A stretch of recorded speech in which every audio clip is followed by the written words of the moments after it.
मांसाहार प्रकारामध्ये मटणाचा रस्सा आपण बघितलेला आहे, तसंच फिश देखील बघितला आहे, फिश फ्राय आणि फिशचं कालवण बघितलेलं आहे. आता मटणाचा जो दुसरा प्रकार आहे तो म्हणजे बिर्याणी. बिर्याणी बरेचदा बिर्याणीचं नाव घेतलं की सगळ्यांनाच अगदी अतिशय मनापासून आवडणारा हा पदार्थ आहे. तर बिर्याणी करण्यासाठी आपल्याला जे साहित्य लागणार आहे ते पहिल्यांदा आपण बघून घेऊया. तर बिर्याणीसाठी मी 1.5 किलो मटण घेतलेलं आहे. नेहमीसारखं पहिल्यांदा नेहमी मी सांगते त्या पद्धतीनं कुठलाही मांसाहार आणला की पहिल्यांदा तो धुवून घेणं आणि धुतल्यानंतर त्याच्यावरती हळद, हिंग, मीठ आणि मिक्स मसाला, थोडंसं एखादा चमचा आलं लसूण पेस्ट असं सगळं लावून एक तासभर तरी ते ठेवून द्यायचं आहे. त्यामुळे त्याच्यातलं जंतू संसर्ग देखील जातो आणि त्या मांसाहाराला एक प्रकारचा जो वास असो तो निघून जातो आणि त्याला एक प्रकारची चव देखील येते. हे सगळे मसाले त्याच्या आतमध्ये मुरतात. तर अशा पद्धतीनं मटण आपण ते सगळं धुवून मसाला वगैरे लावून घेतलेला आहे. हे 1.5 किलो मटण आहे. त्याच पद्धतीनं जो बासमती राईस घेतलेला आहे तो तुम्ही कुठल्याही कंपनीचा घेऊ शकता. तर मी बासमतीचा लांब राईस घेतलेला आहे, तो देखील मी 1.5 किलो घेतलेला आहे. म्हणजे 1.5 किलो राईस आणि 1.5 किलो मटण असं प्रमाण घेऊ शकतो आपण. आता ह्याच्यासाठी जे साहित्य लागणार आहे तर त्याच्यामध्ये आपल्याला आलं लसूण जी पेस्ट आहे तर ती साधारण 1 वाटीभर पेस्ट आपण घेतलेली आहे. याचं कारण असं आहे की आपण मटण जेव्हा शिजवतो तेव्हा ती जी पेस्ट टाकतो ती फक्त मटणापुरती नसते, तर आपल्याला त्या राईससाठी देखील तो फ्लेवर येणं गरजेचं आहे. तर मटणाला गृहीत धरून जर आपण आलं लसूण पेस्ट घेतली तर ती अर्धा ते पाऊण वाटी पुरेशी आहे, पण राईसला देखील थोडासा फ्लेवर येणं गरजेचं आहे, म्हणून थोडंसं आलं लसूण पेस्ट याच्यासाठी जास्त घ्यायची आहे. अर्धा वाटीभर कांद्या खोबऱ्याचं वाटण घेतलेलं आहे. हे मी दोन्हीही वाटणं आधीच करून ठेवलेली आहे, ती मी दाखवलेली नाहीयेत कारण की वेळ जास्त वाढेल त्या गोष्टीसाठी, व्हिडिओ मोठा होऊ शकतो, म्हणून ह्या दोन्हीही पेस्ट तयार करून घेतलेल्या आहेत. आता या पेस्टची तयारी झाली तर तिकडे जो आहे तो कांदा, आता 2 प्रकारचा कांदा घेतलेला आहे. यावेळेला मी रेडीमेडच कांदा आणलेला आहे जो ऑलरेडी फ्राईड असतो. अदरवाईज आपल्याला जर करायला घेतलो आपण कांदा तर तो शक्यतो आदल्या दिवशी करून ठेवलेला बरा, कारण की त्यामध्ये वेळ भरपूर जातो. तेलामध्ये तो कांदा तळून घेताना त्याच्यामध्ये थोडंसं साखर टाकून तो कांदा तळून घ्यायचा, जेणेकरून अगदी थोडी म्हणजे साधारण 2 ते 3 कांद्यांना अगदी अर्धी पोह्याचा चमचा जो असतो तेवढी अर्धी चमचाभरच साखर टाकून तो कांदा तेलातून तळून घ्यायचा आणि मग संपूर्ण तेल निथळून झालं की तो कांदा आपोआपच साखरेमुळे थोडा कुरकुरीत होतो. तर यावेळेला मी कांदा रेडीमेड आणलेला आहे. फ्राईडचं पॅकेट कुठेही उपलब्ध असतं. तर ते कांद्याचं आपण साधारण 2 वाट्या तरी तो घेतलेला आहे. आता इथे जो कच्चा कांदा आहे तो साधारण 3 वाटीभर मी घेतलेला आहे. मला आता फोडणीला लागणार आहे, मटण फोडणीला टाकण्यासाठी कांदा लागणार आहे. तसंच जेव्हा आपण लेअर लावणार आहोत त्यावेळेला देखील हा आपला उभा कांदा आहे तो सगळ्यात खालच्या लेअरला लावणार आहोत, त्यामुळे हा उभा आणि थोडासा जाड चिरलेला आहे कांदा. 3 वाट्या साधारण तो कांदा आहे. आणि इकडे जे फोडणीसाठीचं जे साहित्य ते ऍक्च्युली फोडणीमध्ये नाहीये, तर ते आपण जेव्हा तांदूळ जो आहे तो गरम पाण्यामध्ये उकळायला ठेवणार आहोत, तो उकळत्या पाण्यामध्ये आपल्याला ती हिरवी वेलची 1 टाकायची आहे, बादल फूल 1, बारीकसा दालचिनीचा तुकडा 5-6 मिरं आणि जायपत्री असं एवढंच साहित्य टाकायचं आहे. तमालपत्र आता एवढी जास्त का असा प्रश्न पडेल, तर तमालपत्र आपल्याला फोडणीसाठी नाही टाकायचे, फोडणीला एखादंच टाकलं तर चालेल, परंतु तमालपत्राचा जो लेअर आहे तो बिर्याणीच्या सगळ्यात खालच्या थराला म्हणजे प्रायमरी स्टेजला, सुरुवातीच्या स्टेजला तेल टाकल्या टाकल्या आपल्याला 1 लेअर तमालपत्राचं लावायचं आहे. तमालपत्रामुळे काय होतं, आपण जे लेअर्स लावणार आहोत तो खालचा जो भाग आहे तो आपण ज्या वेळेला गॅस चालू करतो तो बराच वेळ असतो, साधारण 20-25 मिनिटं किंवा अर्धा तास आपण ती जी बिर्याणी तयार झाल्यानंतर झाकून ठेवतो, तर जो खालचा भाग आहे तो जळण्याची शक्यता असते, करपण्याची शक्यता असते. तर ती शक्यता आपली तमालपत्रामुळे पूर्ण टाळली जाते आणि भांडं देखील आपलं स्वच्छ राहतं. तमालपत्राचा एक पूर्ण लेअर लावल्यावर भांडं आतून पूर्ण तुम्ही बिर्याणी करून घेतली आणि संपूर्ण काढून घेतली तर खाली भांडं तुम्हाला दिसेल तर ते स्वच्छ राहतं, त्यामुळे भांडंही जपलं जातं, करपतही नाही. त्यामुळे तो एक फायदा आहे, म्हणून एक साधारण 8 ते 10 तमालपत्र घेतलेली आहेत. मध्ये आहे तो बिर्याणी मसाला घेतलेला आहे, मटण मसाला आहे, तोही तुम्ही कुठल्याही कंपनीचा घेऊ शकता. 1 टोमॅटो मोठा आहे तो बारीक चिरून घेतलेला आहे. आता तिकडे अंडी आहेत, तर अंडी आपल्याला बिर्याणीच्या आतमध्ये नाही टाकायचे, फक्त सजवण्यापुरती वरती ठेवायची आहेत तर ती आपल्याला उकडायला लावायची आहे. कोथिंबीर देखील सजवण्यापुरती वरती ठेवायची आहे. आणि एक जी पेस्ट आहे ती पेस्ट मी आता इथे ठेवायची राहिली, ती मी दाखवते तुम्हाला की हिरवं वाटण म्हणजे कोथिंबीर आणि पुदिना याचं जे वाटण आहे ते आपण करून घ्यायचं आहे. पहा इथं जे आहे हा जो बाउल आहे हे जे वाटण आहे ते एक साधारण गच्च एक मूठ भरून कोथिंबीर घेतलेली आहे आणि एक मूठ भरून पुदिना घेतलेला आहे. तर हे वाटण स्किप अजिबात करायचं नाहीये, हे आवर्जून घ्यायचं आहे करून, कारण की ह्यानी जो फ्लेवर येतो बिर्याणीला तो अतिशय सुंदर येतो. त्यामुळे हे वाटण देखील आपण तयारीमध्ये आता करून घेतलेलं आहे. आता सुरुवात करूया कशी करायची ते. मगाशी ज्या वेळेला मी तयारी सगळी सांगत होते त्यावेळेलाच हे पाणी ठेवलेलं होतं, साधारण दुप्पट पाणी ह्याच्यामध्ये आपण ठेवलेलं आहे उकळायला. आता त्याच्यामध्ये हे जे मसाले आपण मगाशी दाखवले होते ते हे सगळे घालून घेऊया आणि आता ह्याच्यामध्येच आपण तांदूळ टाकून घेऊया. आता आपल्याला तांदूळ टाकायचं, त्याच्या आधी एक चमचाभर मी मीठ टाकते आहे आणि आता आपण तांदूळ टाकून घेऊया.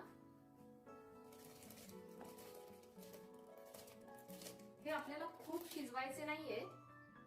आता बघितलं असेल तुम्ही तर पाण्याला उकळी येत होती, तर नेहमी तांदूळ अशा वेळेलाच टाकायचे जेव्हा पाण्याला उकळी येते. थंड पाण्यात अजिबात तांदूळ टाकायचे नाही. सगळ्यात प्रमुख गोष्ट ही करणं फार गरजेचं आहे. तर उकळत्या पाण्यामध्ये आपण तांदूळ टाकायचे आणि आता पुन्हा जेव्हा साधारण 2 उकळ्या येतात त्यावेळेला गॅस घालवून आपल्याला तांदूळ काढायचा आहे. तर ती स्टेज मी दाखवते. तांदूळ टाकल्यानंतर ही उकळी यायला लागलेली आहे पाण्याला. आता ही नुकतीच सुरुवात आहे. यानंतर एक साधारण 3 ते 4 मिनिटं चांगली उकळी आली की आपल्याला तांदूळ काढायचा आहे.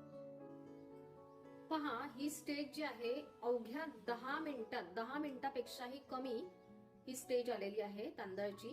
तुम्ही जर हा दाणा खाऊन बघितला तर अगदी कणच याच्यात कच्चा लागेल. एक अवघ्या 6-7 मिनिटांमध्ये उकळी आल्यानंतर हा एवढा छान लांब होतो. आता आपल्याला काय करायचंय, हे बघा आता ही छान उकळी आलेली. आता गॅस घालवून टाकायचा आणि हा सगळा तांदूळ आहे तो आपण काढून घ्यायचा आहे भांड्यामध्ये आणि हा मी सगळा आता काढून घेते. याच्यामध्ये आपल्याला शिजवायचं नाहीये, थोडा कच्चा राहिला पाहिजे. शिजवणं ही प्रोसिजर आहे ती आपण जेव्हा फोडणी टाकून लेयर्स लावतो त्यावेळेला तो भात पूर्ण शिजतो.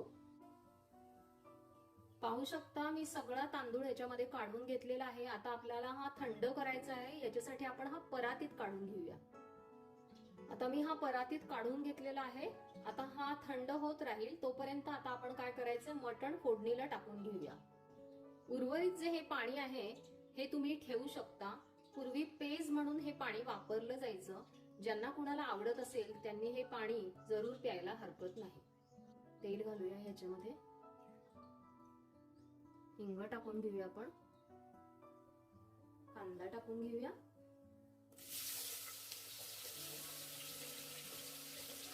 साधारण 2 वाट्या तरी कांदा मी टाकलेला आहे. आता हा कांदा चांगला मऊ करून घेऊया.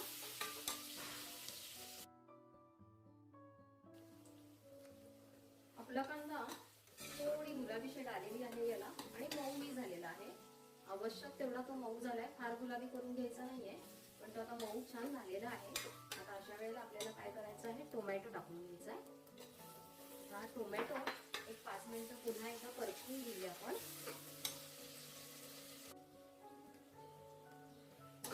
टोमॅटो जो आहे काही आता मऊ व्हायला सुरुवात झालेली आहे. तर आता आपण काय करूया, इतर जे वाटणाचे मसाले आहेत ते टाकून घेऊया. पहिल्यांदा कांदा खोबरं आणि आलं लसूण पेस्ट दोन्ही टाकून घेऊया आणि हे 1-2 मिनिटं परतूया.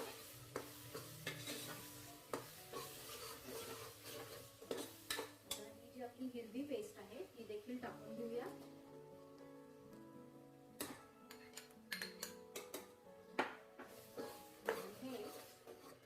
साधारण 3 ते 4 मिनिटं आपल्याला परतायचं आहे. तर हे जरा परतून घेऊया छान.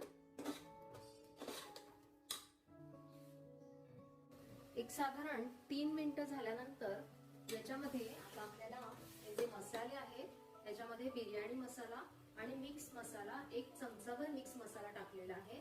साधारण 4 ते 5 चमचे बिर्याणी मसाला आहे, हा आपण टाकून देऊया याच्यात. आणि पुन्हा साधारण 3 मिनिटं तरी हे परतून घेऊया वाटण. मसाल्याला थोडंसं तेल सुटायला सुरुवात झालेली आहे. सुरुवातीला मी कांद्यावरती देखील साधारण 1 चमचा मीठ टाकलं होतं. आता हा मसाला आणि मटण ह्याच्यापुरतं आवश्यक जेवढं मीठ आहे, छोटा चमचा आहे माझा, त्यामुळे हे 2 चमचे म्हणजे आपला 1 चमचा पोह्याचा एवढं मीठ टाकलेलं आहे. आता आपण मसाला एकदा परतून घेऊया आणि त्याच्यामध्ये मटण टाकूया. तुमच्या लक्षात येईल हा मसाला बघा थोडासा तेलकट आणि वेगळा दिसतो. शिजल्याचा त्याला जो चकाकी येते ती दिसते. आता अशा स्टेजला आपल्याला मटण जे आहे हे टाकायचं आहे. मटण जे आहे हे आपण टाकून घेऊया.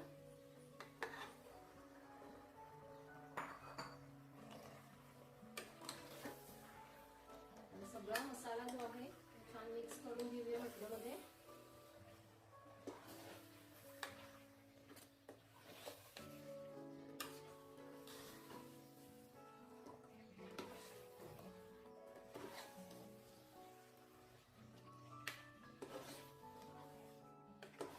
छान मिक्स झालेला आहे. आता या स्टेजला आपण अगदी थोडंसं पाणी टाकू द्या. अगदी हार्डली मी एवढंच पाणी टाकलेलं आहे.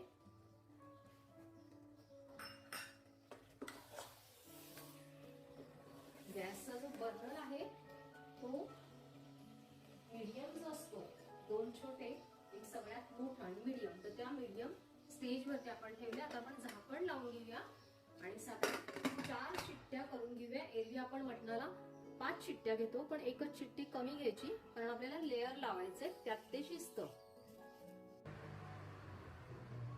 मी हा जो तांदूळ आहे शिजवलेला हा आता थंड झालेला आहे. याचे 3 भाग मी करून घेतलेले आहे. सगळ्यात मोठा भाग हा आहे, म्हणजे अर्धा आहे हा भाग पांढरा आहे आणि या बाजूला 2 पार्ट केलेले आहे. आता हे पाणी तयार करून घेतलेलं आहे. याच्यामध्ये आपल्याला केशर वेलची सिरप जे मिळतं ते थोडं घेतलेलं आहे आणि त्याच्यामध्ये 2 ते 3 चमचे गुलाब पाणी टाकलेलं आहे आणि थोडासा केशरी रंग देखील टाकलेला आहे.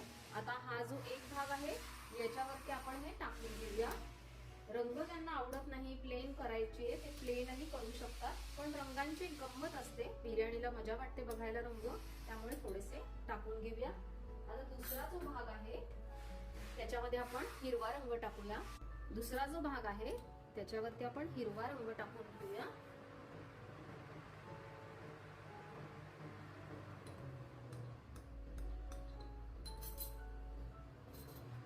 पहा, मटण जे आहे त्याच्या आपण 4 शिट्ट्या घेतल्यानंतर असं सगळ्यांना वाटेल की पाणी अजिबात नाही टाकलं, तर काहीही नाही, त्याला छान असं पाणी सुटतं.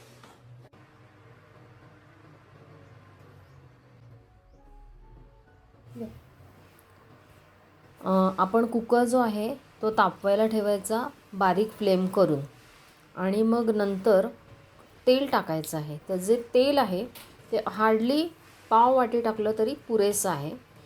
तेल तापल्यानंतर आपल्याला हिंग टाकायचं आहे आणि मग नंतर मात्र गॅस घालवून टाकायचा आणि मग आपल्याला तमालपत्राचे लेअर लावून घ्यायचे आहे. तमालपत्र सुरुवातीलाच मी सांगितलेलं आहे त्या पद्धतीनं लेअर का लावायचे, तर मसाला जो आहे तो करपू नये आणि तमालपत्राचा वासही सुगंधी येतोच, त्यामुळे तमालपत्राचे आता आपण लेअर लावून घेतलेले आहे.